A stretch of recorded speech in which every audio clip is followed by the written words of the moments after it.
Great. Well, again, thank you all so much for joining us. My name is Robert Hayes. I'm the Community Outreach Librarian and Head of Technical Services at the Tewksbury Public Library. I want to thank, there's about 25 libraries who are partnering with us tonight, and I will thank them all later on in the chat, but do want to certainly make mention of their support. So we are in Zoom webinar mode tonight. Michelle and I cannot see you or hear you. If you have a question for Michelle, please type it into the Q&A box. If you have a comment for Michelle, please type it into the chat, and we'll try to address as many questions and comments as we can before we wrap up tonight. To set expectations, I anticipate this program lasting approximately an hour.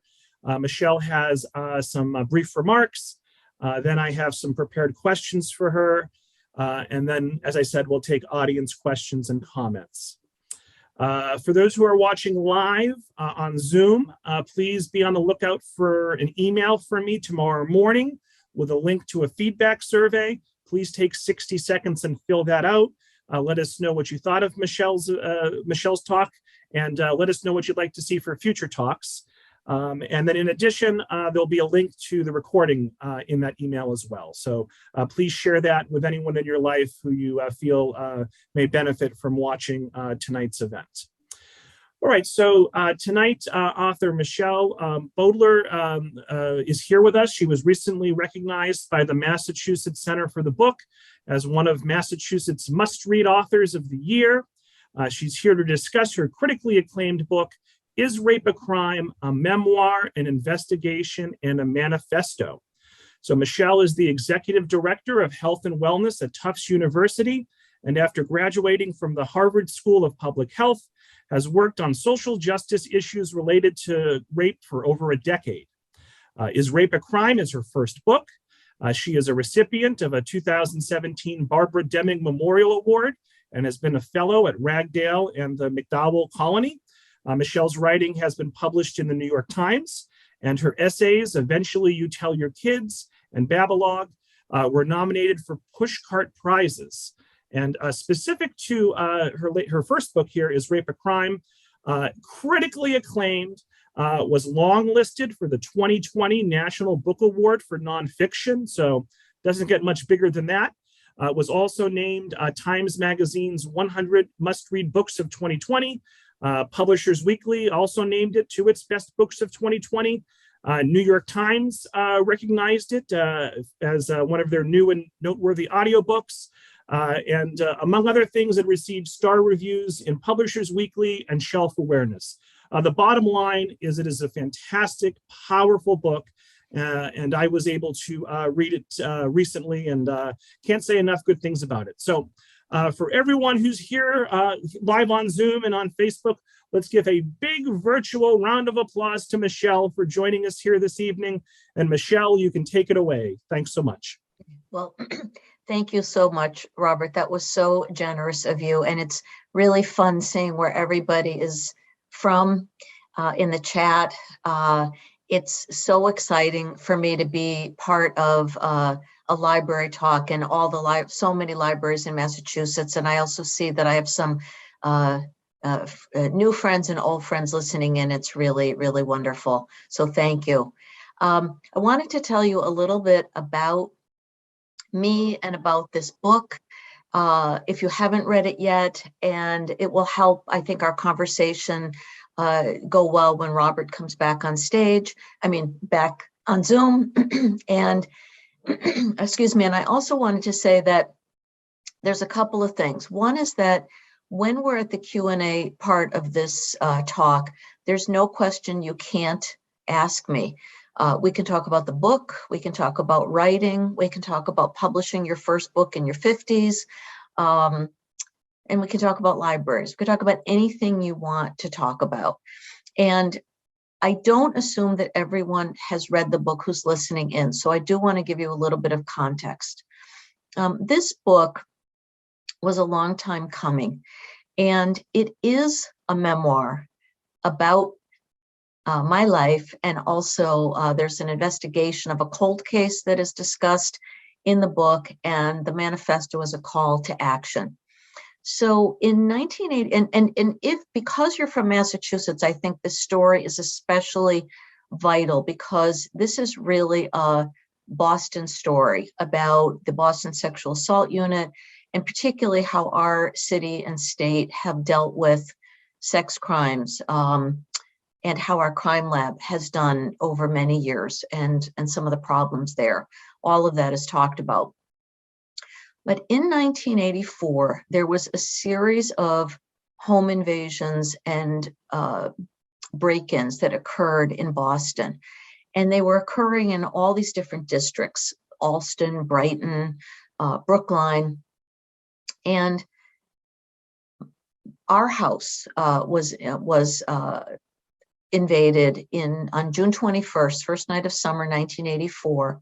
And it was the 7th of a series. It was, I think, one of the last that made it into the Boston Globe. It was front page on the Metro section. It was in the news because people were scared. And a week later, Mayor Flynn announced that the Boston Sexual Assault Unit was going to be formed. And the goal of the unit was to look at all these separate police departments that were dealing with these break-ins and bring them together to try to see if there were any patterns in these break-ins to solve the case. And I actually didn't know any of this for about 25 years. I didn't realize that the Boston Sexual Assault Unit had been formed in many ways to respond to my very case. And so the book really is an effort to show the impact of trauma on individuals, which is something that isn't always talked about or well understood, and juxtapose that with the lack of response or the minimization of response by law enforcement and by society at large and by legislation that often lets rape survivors and trauma survivors down. And one of the things that I talk about in the book, that's something that is almost so shocking that people can't believe it, is that what got me interested in even looking at my cold case was that I started reading in 2007, 2008 about how there were hundreds of thousands of untested rape kits, which basically means uninvestigated rapes, in warehouses and crime labs around the country, dating back decades. And when this information started to come to light, because a human rights group made sure that it got into the media, cities started testing these old rape kits, and they found serial perpetrators that, had they investigated the rape cases when they occurred, they might have prevented, or they would have prevented 5 to 10 cases that didn't need to happen. And so the book really both examines my life, trying to find a way to move forward, and actually building a life that I'm really proud of and happy with now, with the ways in which law enforcement and the criminal justice system has not really supported this crime, which is a felony, and yet is treated like it's not, like it's a misdemeanor. And so in the book, I do become active in some national work with the Department of Justice, and trying to make a difference in the way that rape victims are how their cases are investigated. And I eventually go back to figure out, to see what happened in my own cold case. And that is the investigation. And what I find is not good in terms of what did or didn't happen in my case. And the manifesto is really a call to action. I talk about how you can't make change unless you really look at the root cause of why something is occurring, and really look at the ways in which this crime, which by and large affects women, children, LGBTQ people, and trans and non-binary people at higher rates than straight and cisgendered people, and that people of color also have are impacted at higher rates than white people. And so all of that's addressed in the book, and that's the summary. So I really also want to say, and Robert, thanks for coming back on. I want to say that this year has been incredible, talking to people, answering questions, and talking to people who've read the book and have appreciated its message. And so thank you. Thank you for this opportunity. And I'm happy to start with questions with you, Robert, and then we'll go from there. Great. Well, thank you so much, Michelle, as I said, for being here and for giving us a synopsis of your book. So as I said, as I was telling you before we started the call, I've pretty much read your book in the last 24 hours. So it's all still fresh in my mind. And I took really good notes. So wanted to start at the beginning, even before the beginning in the introduction, when you lay out some really startling statistics. You mentioned that 1 in 6 US women will experience rape or attempted rape in their lifetime. And then you note that the Rape and Incest National Network, RAINN, RAINN, estimates that 230 out of 1,000 rapes are reported. Of those, 46 lead to arrest, 9 to prosecution, and 5 to felony conviction. So only 4% of all reported rape cases see the inside of a courtroom, translating into 1% of every 1,000 rapes committed. And I'm wondering if you could react to those statistics that you shared. Yeah, they are pretty brutal. And, you know, I think that it's hard to, you know, it's hard to understand how those numbers can be true, and that rape is, if we think about rape and sexual assault as violent felonies, and the thing that I often say in these talks is that many of them could qualify as attempted murder, and yet we continue to allow people to describe them as he said, she said, which is ridiculous, or a misunderstanding, or unreliable narrator, or you don't want to ruin someone's life, as opposed to understanding the real impact of this devastating violence and what it does to people for years. And so while we are a country, we are a nation that incarcerates a larger percentage of our citizens than any other country in the world.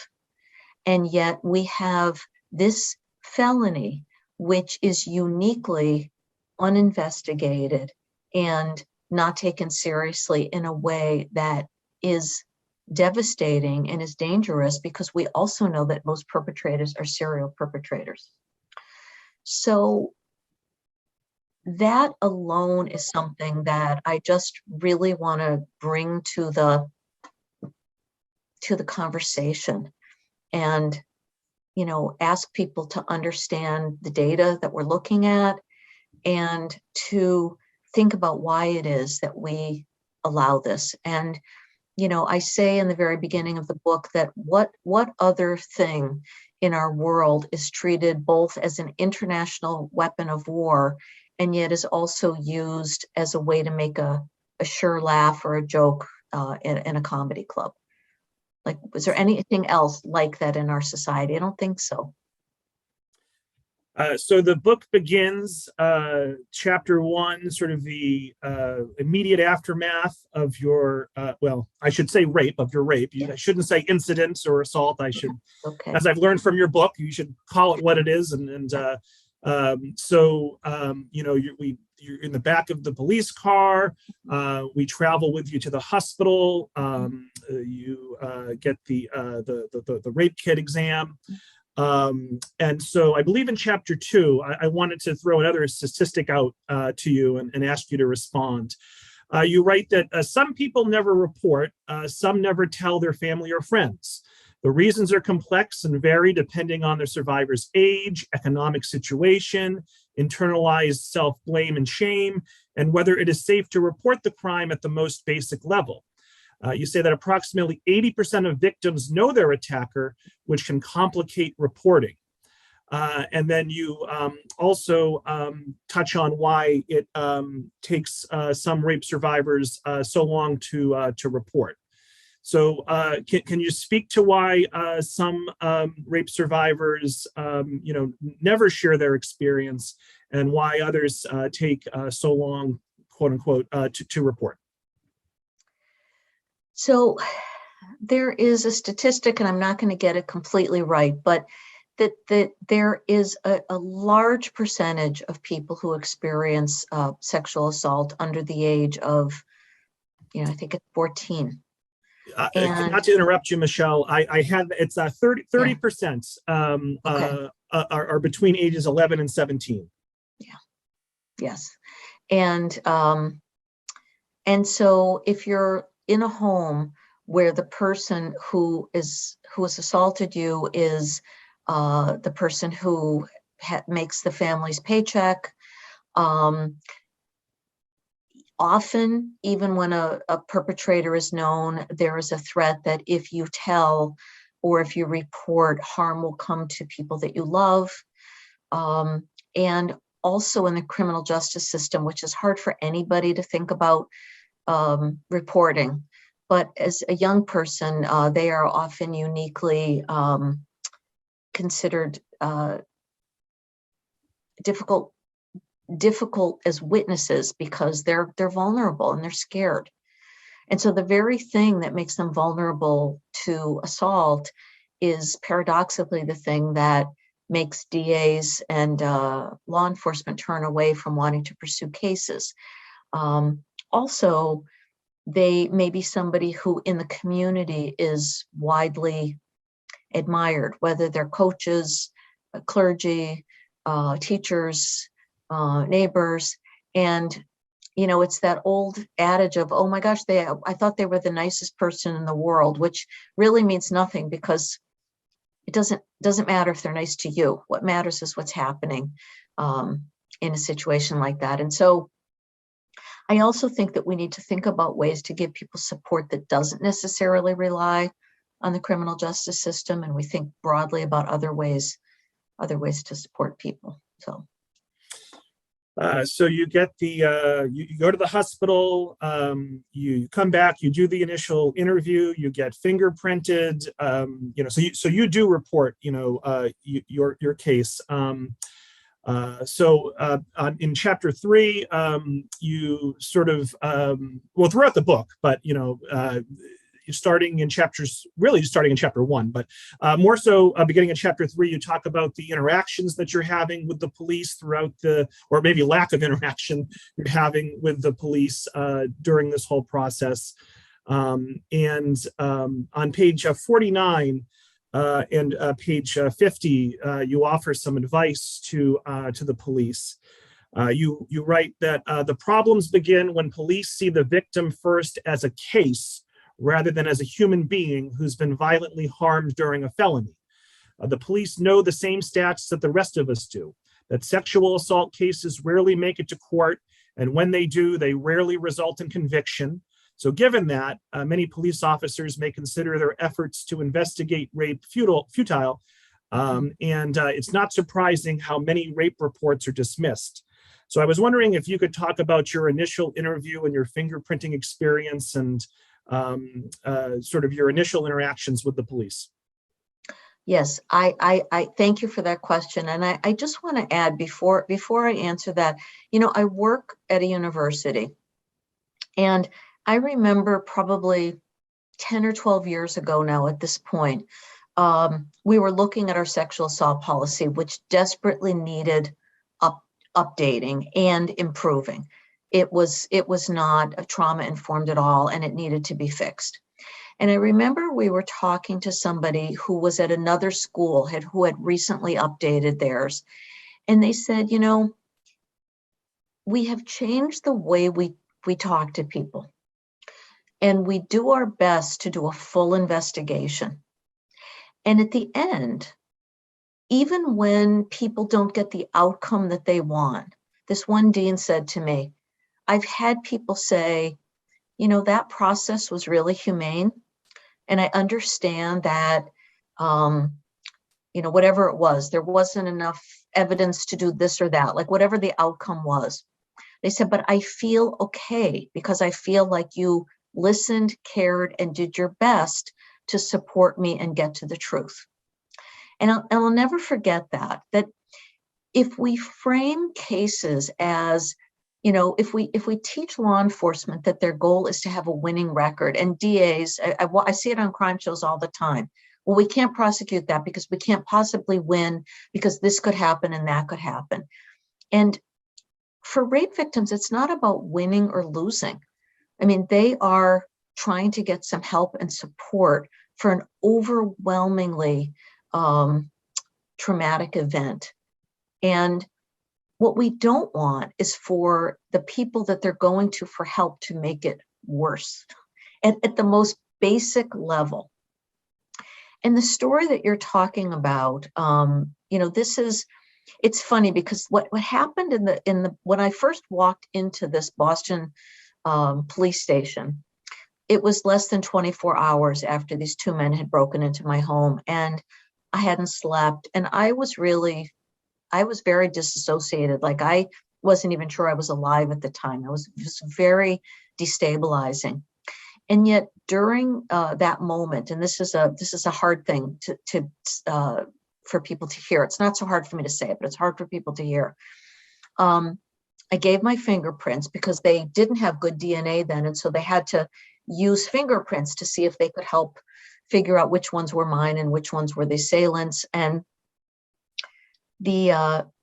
so I felt like I was a criminal, turning my fingers over on the ink and leaving my fingerprints behind. And this officer, there was either a dog in the police station or a police dog or something, and it was barking and barking and barking. And all these people were like, be quiet, shut that dog up. And finally, this officer looked at me and he said, and this is the thing about being confused, this is as clear to me as if it happened yesterday.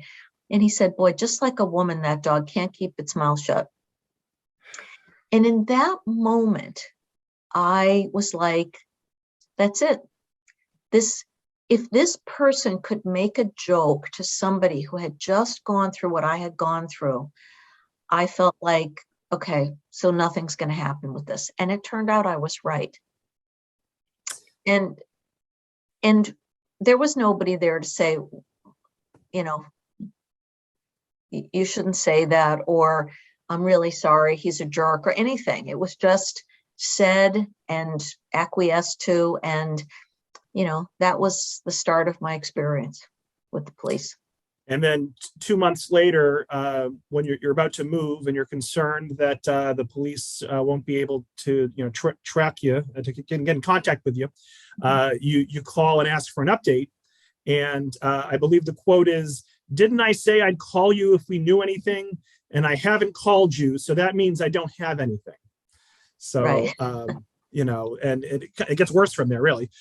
So now, so then you talk about, a support system. You have a bit of a support system in place. You have your friends, your roommates, and your guardian angel. I think his name was Isaac.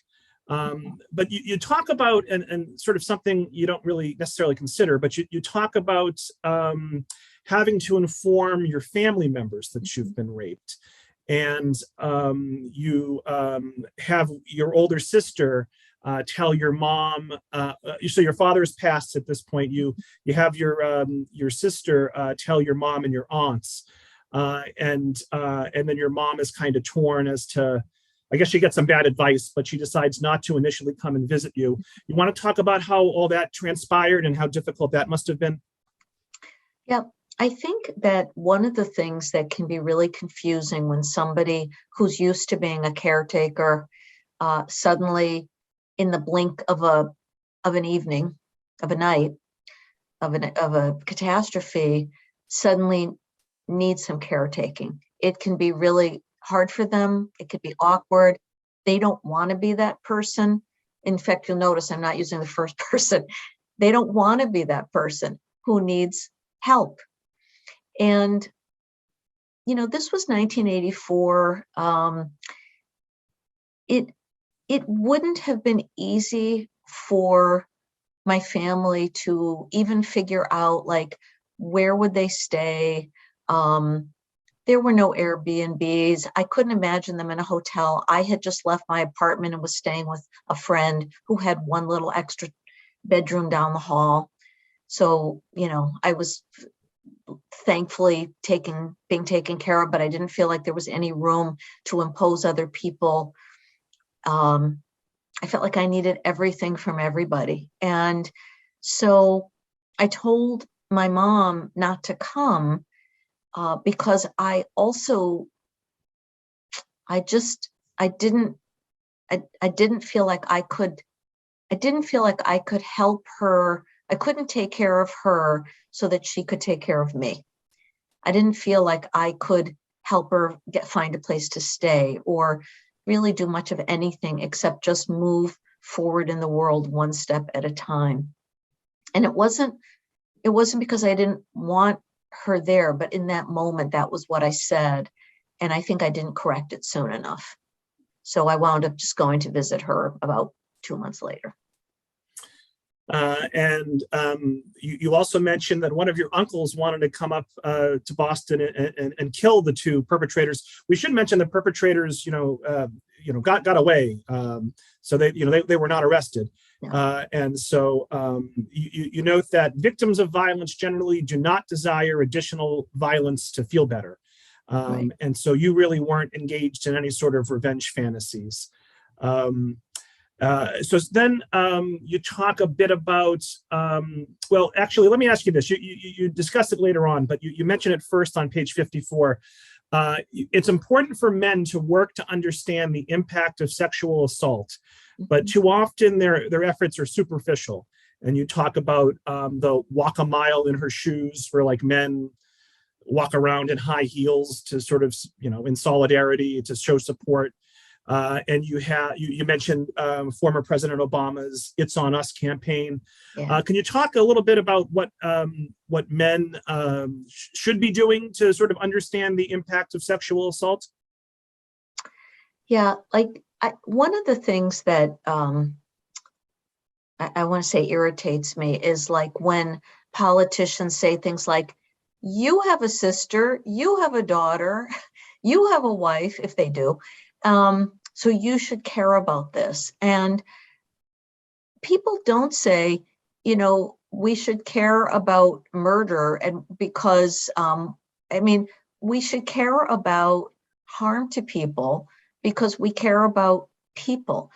And a good number of victims are men and male identified people who often do not talk about it because it's supposed to be something somehow that they shouldn't talk about when they should. And so the assumption is that it happens uniquely to women, not true.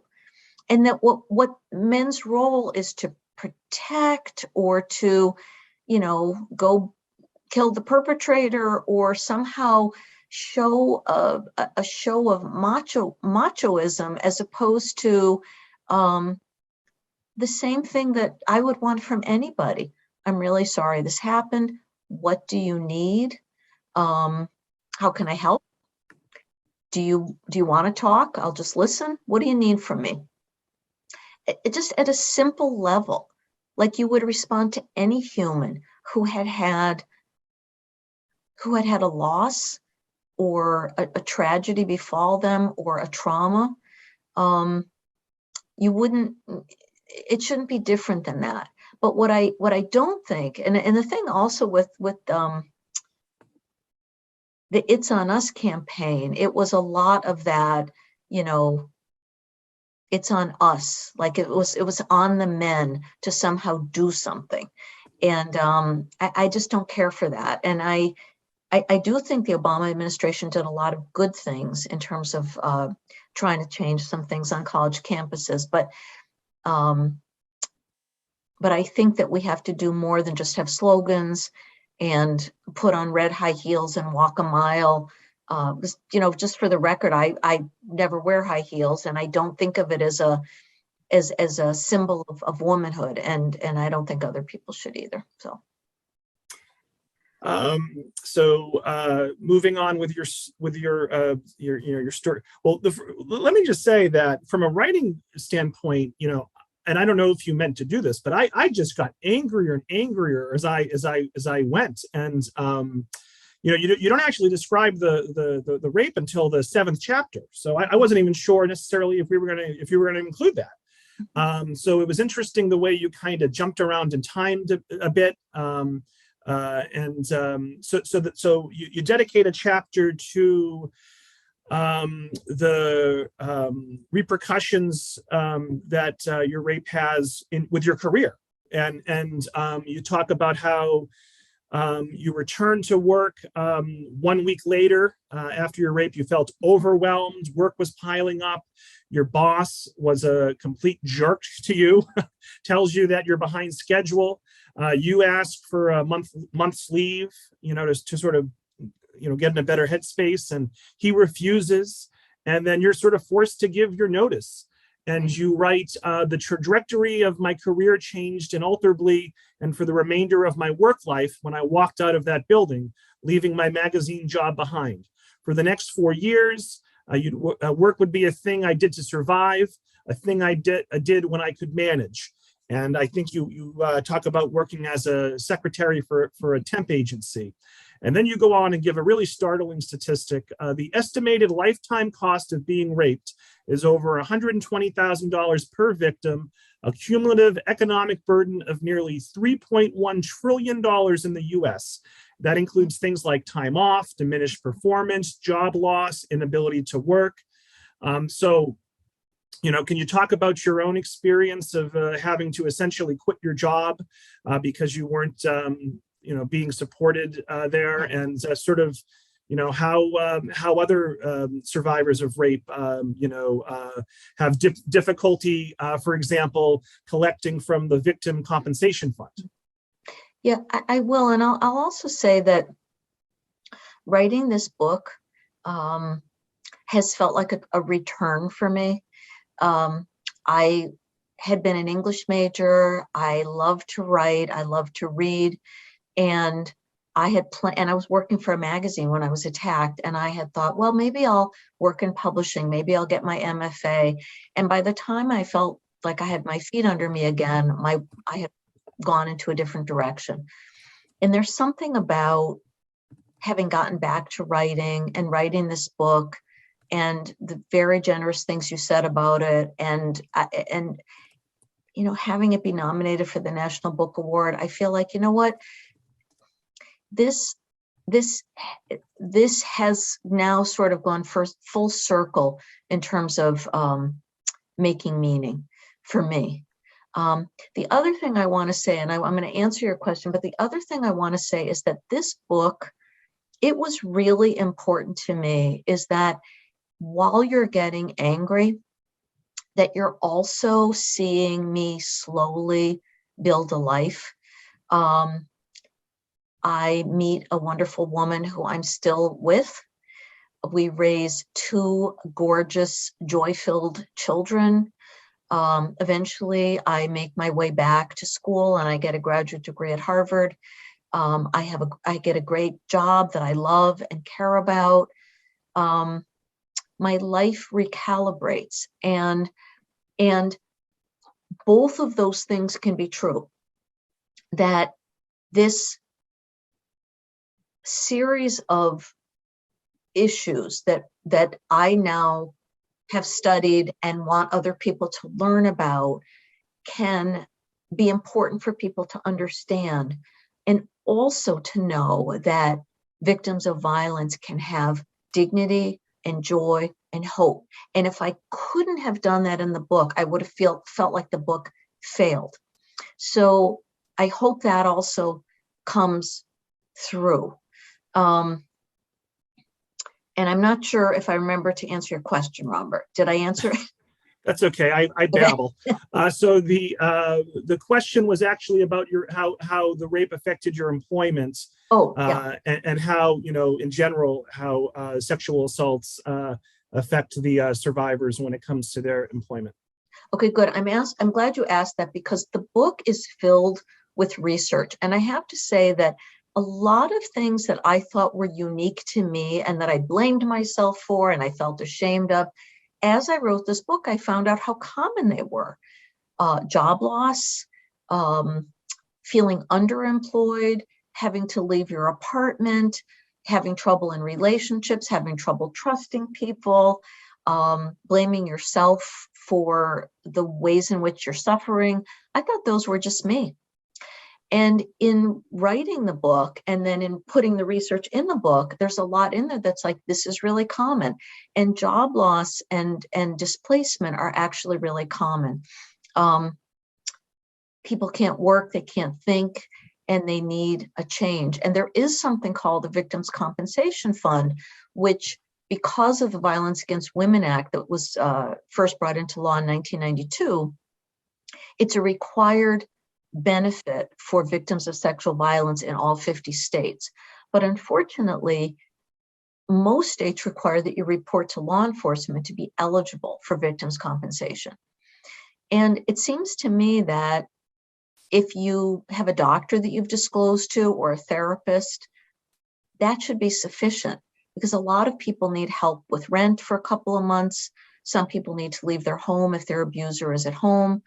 And I'd like us to be using more creative solutions than just knowing that the solutions that we have are broken. So. Yeah, in the subsequent chapter, you do introduce us to Mary, and you sort of, and you also talk about how you sort of somewhat struggle to have relationships, whether you should get back, you reconnect with your ex or not, and things like that. And no, it's certainly not all bad. I don't want to. There's certainly a lot of bright spots as well. And you are correct. You're on both paths at the same time. Good. So in the interest of time, I'll jump to the second section of the book, okay, which begins with the Boston Globe article that you referenced. Mm-hmm. The headline reads, "Crime Lab neglected 16,000 cases. Evidence was never analyzed. Probe finds." And so that included 6,500 sexual assaults that were never analyzed by the state police crime lab. The newspaper called it a crisis. You were wondering if your rape kit was ever tested, why you never heard from the police. And what was particularly frustrating was that the officials sort of involved in overseeing this was minimizing the Boston Globe's report. They were saying that the samples that weren't tested were from things like suicides and drug overdoses and criminal cases where there were guilty pleas. And so the DNA and biological evidence wasn't necessary. But as you pointed out prior, a lot of rapists are serial rapists who so anyway, can you talk a bit about, once again, about, reading that article and what were some of your initial thoughts and how did you react? Yeah, I mean, when you think about other crimes, I don't think that the police say, well, we'll test the evidence and we'll see what these hair samples are and we'll do this and we'll do that if we have a suspect. You investigate to try to identify people who might be implicated. And with rape, there's a term that I use in the book that I've heard a lot of other people use, which is, in fact, somebody's body becomes a crime scene. And so to decide not to test DNA, you're losing the possibility of being able to connect this violent felony with others. And I got to know a lot of survivors in the advocacy work that I do. And there was one woman in particular who was assaulted in Los Angeles, and she They waited 13 years to test her rape kit. And when they did, they matched it to a long distance truck driver who had raped people all through the country. And the only reason his DNA, the only reason his identity was discovered, you can have matches to DNA and still not know who the perpetrator is. But he had assaulted his wife in Indiana. And in Indiana, in this particular city, they had a law where it doesn't matter if you know the perpetrator, you still need to test the rape kit. And so 13 years later, I'm not sure why it took 13 years. Like, you have to ask yourself that. Why wasn't her rape kit tested at the time? But her rapist was identified, and this person was extremely dangerous. So, so that story in the Boston Globe, and I talk a lot about what was happening in the Boston Globe archives. So if you're interested in history, there's a lot in there. But that story was what got me interested in the advocacy work that I still do now, and in also going back and say, if it says these cases go back to the 1980s, is that why I never heard from this detective? And it leads to the investigation that is chronicled in the book. So that Boston Globe article was a game changer. The other game changer you talk about is the birth of your two kids. Yeah. It felt like a minor miracle that I could let myself take the risk of caring this much again, of chancing something so precious and so fragile. If it was this ability to care once again and love deeply that drove me to look into my cold case. I wanted a different world for my children, and most of all, to be a parent who showed them that injustice and the harm it does cannot stand, that self-regard can help you find what you once believed was lost.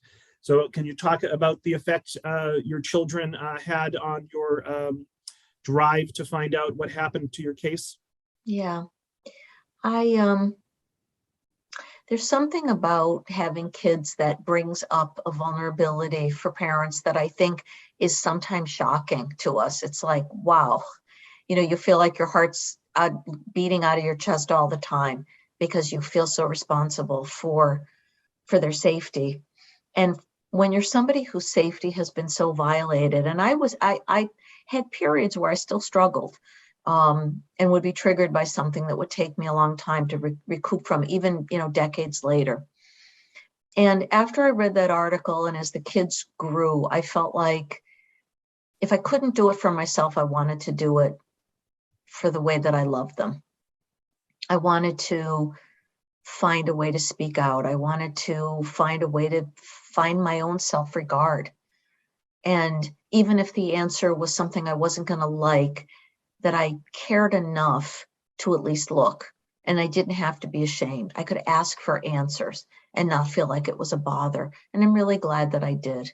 And, and the other thing that's in the book, and that is telling my kids and their reaction. And I had an essay that was published, and I think you read the title, Eventually You Tell Your Kids.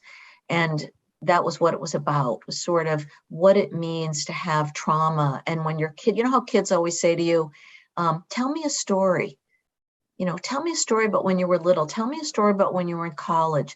And when you have trauma in your history, it's really hard to know when you're going to tell them, and when it feels like you're withholding something that can feel like you're not bringing your whole self to your relationship. And of course, that's not appropriate when they're little, but at some point it feels like you need to tell them. And eventually we did. And I was glad. I was really, really glad that we did.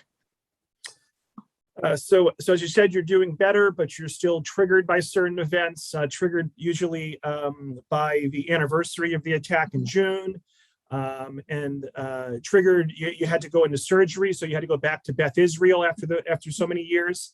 And, you suffered PTSD, sought therapy, you got a therapist for your traumatic response. All right, so at this point, we're about halfway through the book, and I've run out of time here. So a couple more questions for you, then we'll go to the audience. Okay.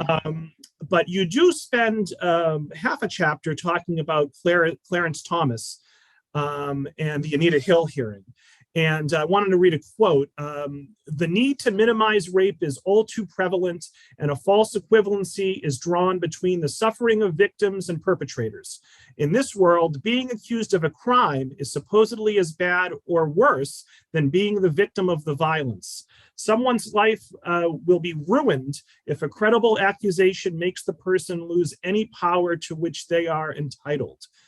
So can you talk about your reactions to the Clarence Thomas hearing? And you also referenced the Brett Kavanaugh hearings. Yeah. I remember when I was reading, well, also watching I'm old enough to have sat and watched those hearings, and also in reading Anita Hill's book, she talks about how it was clear that she was meant to be the one who was on trial, that was a strategy. And the things that were said to her were said by, an all-white male Senate Judiciary Committee. Like, is it really so bad to talk about, women's breasts? And is it really so bad? And, are you sure you're not a scorned woman? Like all those things that they said.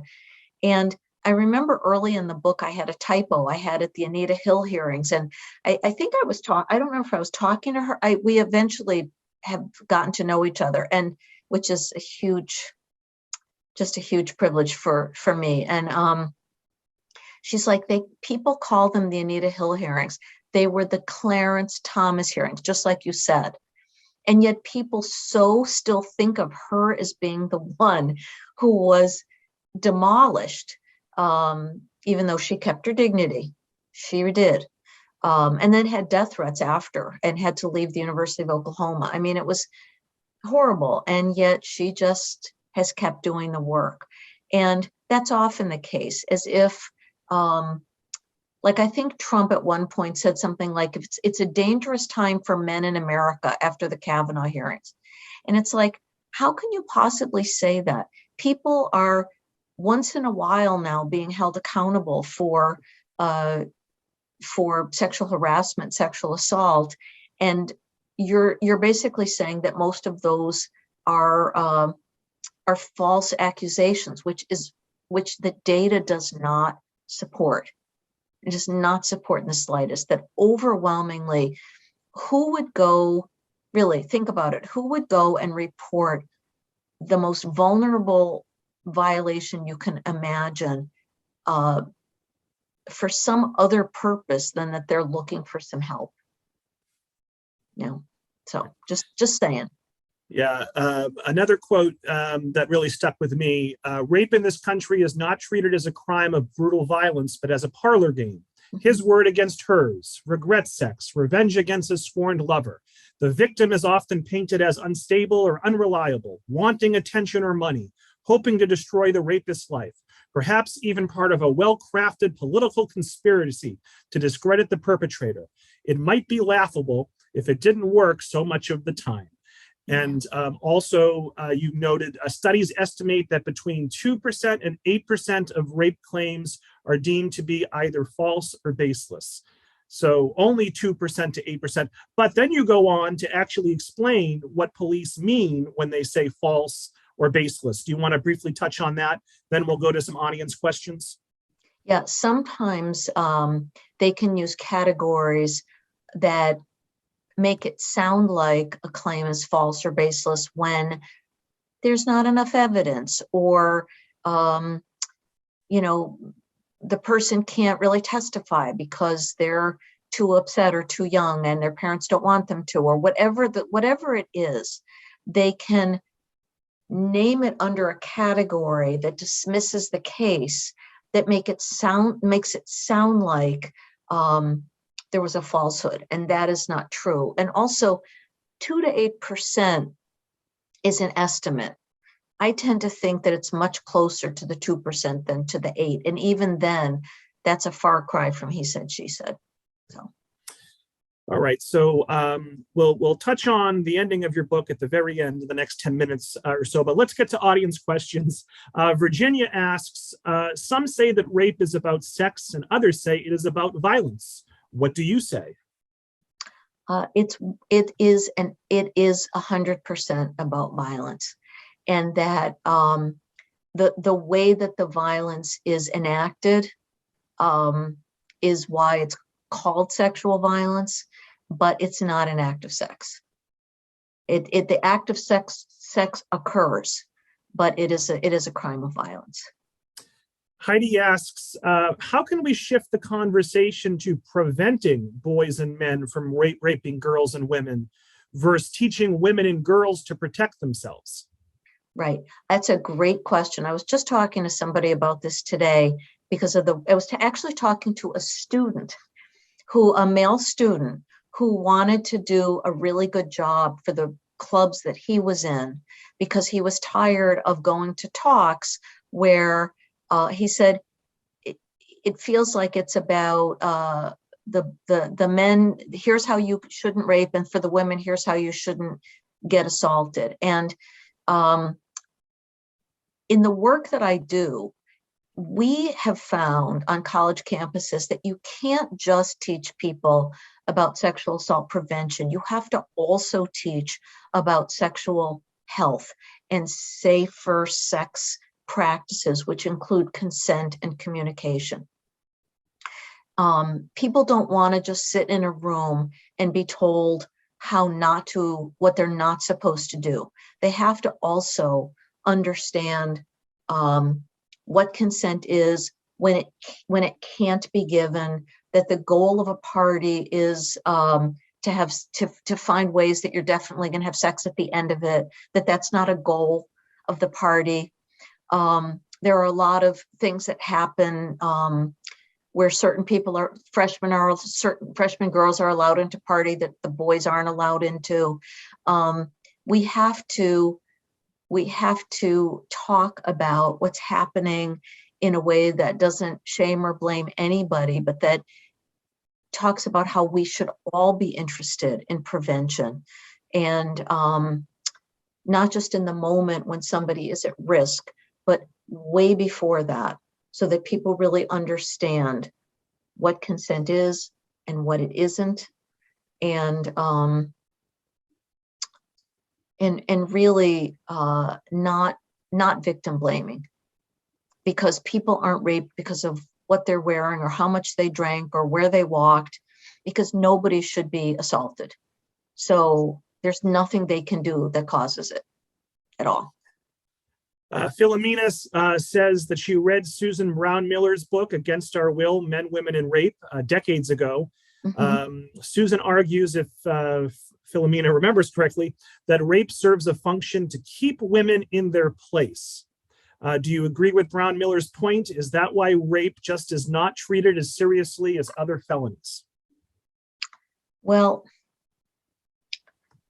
I think that she was making a point, if I dare say, because I think she wrote a really important book, but I think that point was really made imperfectly. I do think that rape and the way it's addressed does reflect the misogyny in our world, and also the ways in which in some cultures and in too many of our lives, women are still considered men's property, that our bodies are not ours to make our own decisions about, that laws increasingly are putting women's rights to body sovereignty are at risk, that the governor of Texas can say that we don't have to worry about that abortion bill in Texas because they're going to end rape in Texas, when they have like tens of thousands of rape kits untested in his state. And so there is a part of rape that is an angry and violent act against mostly women, that I do argue in the book is intentional, and that we have to, if we want to make change, we have to have lawmakers and police officers who look more like the rest of society. Paul asks, do you, and this is, I believe this is addressed in the very first chapter of the book. Do you remember how many specimens were collected from you during your sexual assault exam? Were you asked about specific details of the assault? The assault having occurred many years ago, I would guess only a small number of items were collected. And then Paul mentions that he's a retired forensic scientist. Yeah, that's really interesting, Paul. What I would say is that things have changed a lot since 1984. And there's a lot of survivors that I've met who speak to forensic scientists with only the greatest respect for the work that they do. They work really long, hard hours and try to make a difference. And it's not always within their purview of what gets tested and what doesn't get tested. My rape kit was never going to be entered into a CODIS system, which is the system in the early 2000s that started to be able to find DNA and identify perpetrators, unless it was put in much, much later. And I don't know the answer to your question about how many specimens. I mean, I know it was a very long exam, and I was at Beth Israel, which was one of the first rape crisis response emergency trained areas in the country. And so they did a really good job. But I just think that you know, I don't know if I want to give away the ending. It's not really a crime mystery, but Yeah, but the rape kit was never turned over to the Boston Sexual Assault Unit. It was put in a police officer's locker, and the case was closed 3 weeks after it was started. And so my argument is not so much about what happened to me, but whether things have really changed. And that's what we have to all work towards. and I'm glad. I wasn't sure if I should go there or not, Michelle, so I'm glad you did. Yeah. So Rachel wants to know, as a follow-up question, were your perpetrators ever caught? No, they weren't. And there's a part in the book where I think we have discovered them, which is really it's a dramatic moment for me, and it's a turning point where somebody who was convicted of rape in 1985 and served 20 years in jail, the minute he gets out of jail, he goes and he breaks into two women's apartment in Boston and disables them in a very similar way to the way I was disabled. And I was like, finally, I'm going to have an answer. I'm going to have closure. And at that point, the Boston Police Department was like, you know what? It's too late. We don't really have a cold case division. It's not going to matter. He's not going to confess. And it was clear to me that they just weren't going to do that. They weren't going to do that work to try to help me have closure. And I found another way to have closure, which is to try to get my message out to a larger group of people about what's happening in our world, and to hopefully work with me to make some change. Let me take a detour, and then I'll ask the last question. Okay. But Kat's question is interesting. You work in universities. She wants to know, how do you feel about the shift during the Obama administration moving to adjudicate sexual assaults? I think it's really complicated. Most of the students who are sexually assaulted on college campuses do not want to report to law enforcement for a lot of reasons. And they want some semblance of support and accountability. But a lot of schools, I don't think that we should try to be a courtroom because there aren't good systems elsewhere. I do think we have to try to find out if there's some accountability and hold people to that, and whether it's a semester suspension or something more than that. It does matter to victims to feel like the university is trying to do something to enable them to continue their education, which is where Title IX comes in. If somebody's been victimized and they're in a classroom with their perpetrator, by law, that victim needs to be able to continue in that class. And so schools have to figure out how to make that happen in a way that doesn't, can't just be difficult so it's not done. But we're not courts of law. And so I think it's really complicated, but I think that what's happened since the Obama administration has not really served students either, with the changes that Betsy DeVos made. So I think there's still work to be done. And Michelle, where are we with the backlog of testing rape kits? And can you also briefly talk about something we haven't touched on yet, statute of the statute of limitations? Hopefully I'm saying that right. Yes. When it comes to rape charges.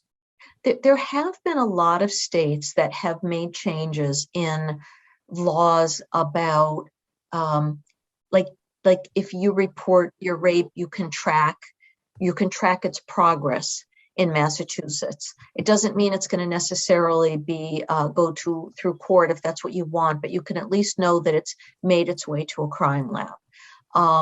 Some states and cities have changed their laws so that rape kits have to be tested within a certain period of time. So there's legislation that has led to more kits being tested. And there's also been a lot of grants that have gone through to test older kits to try to give some people peace of mind. But there's still a backlog. I say a backlog because it makes it sound like it's just people haven't gotten around to it, and that's not always the case in some states. In terms of statute of limitations, people always ask, why is there a statute of limitations on violent crimes anyway? And I think that's a good question. And one thing they are doing is the Children's Rights Act or something, I'm going to get the name wrong, where they're saying that if you were assaulted as a child, you can bring a charge if you want to. No shame if you don't and can't. But if you want to, you can bring a charge as an adult, and the statute of limitations for your state won't apply. And there's people working on that as well. All right, Michelle, final question. I think it's very appropriate. It's the purpose, reason you wrote the book. You talk about it throughout the presentation, throughout the book, especially in part 3, which we barely scratched the surface on. But what are the things you would want to see done better in general concerning rape? I guess I would like to, first of all, ensure, like I was implying about politicians, that rather than minimize the impact, that they follow through on legislation that shows the impact in a real way. I also always say to people, vote locally and vote nationally for people who support justice and dignity for everyone in our society. And that includes people who've been victimized by violent crimes and who are victims of domestic violence and abuse.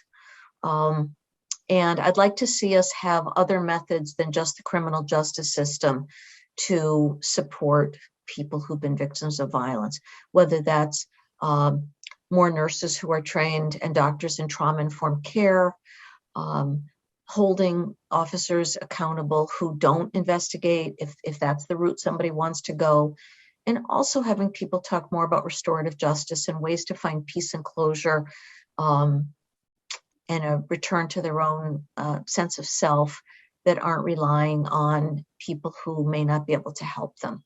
And I know that sounds a little bit esoteric, but I think solutions are sometimes hard to come by, but work, and also not letting things like rape jokes and be something that goes unchallenged, and to raise children to respect each other and not want to harm people in a way that will devastate them for quite a number of years. Well, Michelle, thank you very much for a wonderful presentation. Apologize for going a few minutes over. You did a wonderful job. Folks, please please read Michelle's book, which, by the way, just came out in paperback about last month, I guess, Michelle. Yes.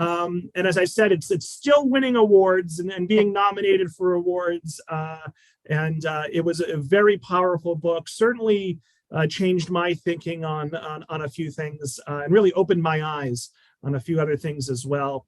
I'm sure your local library owns a copy, and I'll note that Michelle is donating her time tonight. In exchange, we'll be creating some book club kits for some of the participating libraries, trying to help spread the word of Michelle's wonderful book. Michelle, any last words before we wrap up? So I just want to say thank you for so many people for listening, for these incredible questions. I saw a couple of my old friends were listening in. I was just delighted to see you. And I just really want to thank you, Robert, and all the libraries who participated. I was hoping somebody would ask me, what was the first book you ever got out of a public library? And I'm going to answer that. It was Harriet the Spy. Harriet the Spy. I almost feel like crying when I say it.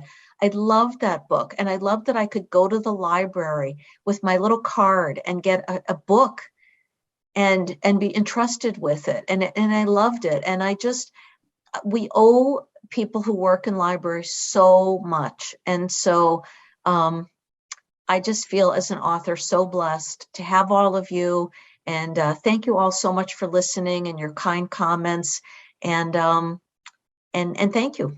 I hope to see some of you in person sometime. So yeah, thank you so much, Michelle. Thank you everyone. For those watching live, look for that email from tomorrow morning from me. Everyone have a great rest of their night. Thanks again, Michelle. Thank you. Take care. All right. Bye-bye. Bye.